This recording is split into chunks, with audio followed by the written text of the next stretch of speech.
As a country, as a nation, as people, we don't want to talk about death. Very seldom do you wake up in the morning and say, today I want to plan my funeral. Death is a part of life, even though we try to hide from it.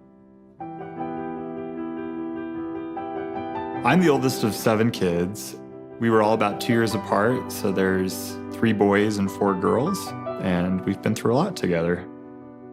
My dad was a creative risk taker with a lot of heart, and he would run cross country and track.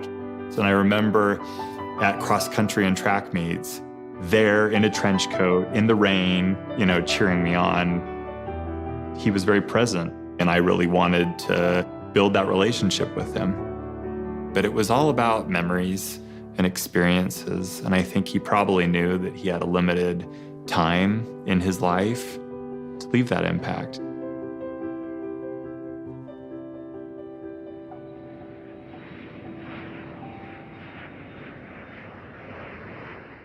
When I was 21 years old, I was just completing a mission for my church in Japan. I had been living there for 2 years, and I was preparing for my mom and my dad and my sister to come out, and I had a 10-day trip planned.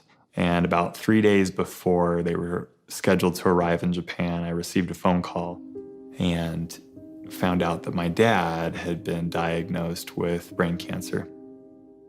And I remember after finding out the news, I went and took a shower because it was morning, and I just remember just sobbing uncontrollably. It was a punch to the gut.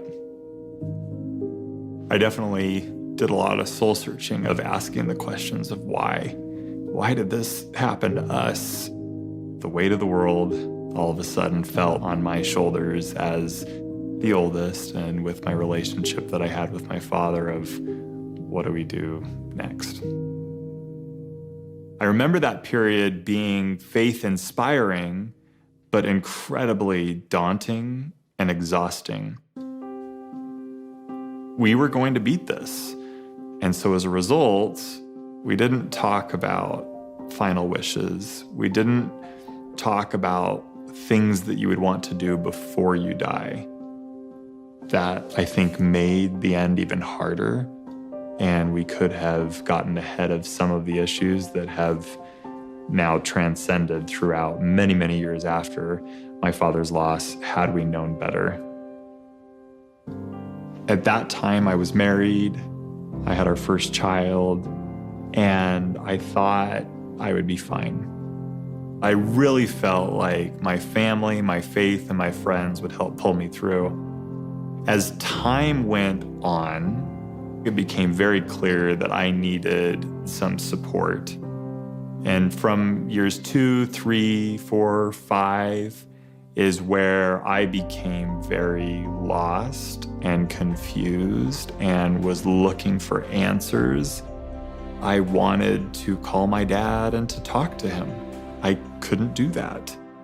So I was staring at this grief in my face over and over and over again. And I kept putting it off until it wreaked enough havoc that my wife finally sat me down and said, Jon, we're going to get you a therapist. And that was about 5 years after my dad's death. We were able to whittle down the options and be able to find somebody that was a wonderful match for me. But it took a lot to get to that point alone. I don't think you can really expedite it, but I think getting the support can certainly help and mitigate other problems from creeping up later on. Grieving is a human experience. It's something that every one of us will go through at some point in our life. And it's actually through that human experience that we actually have a shared experience. And the beauty in that is that none of us have to go through this alone or in isolation. Death is a part of life. And there's an opportunity for us to share that experience that we have together so that we can also grow and heal together as well.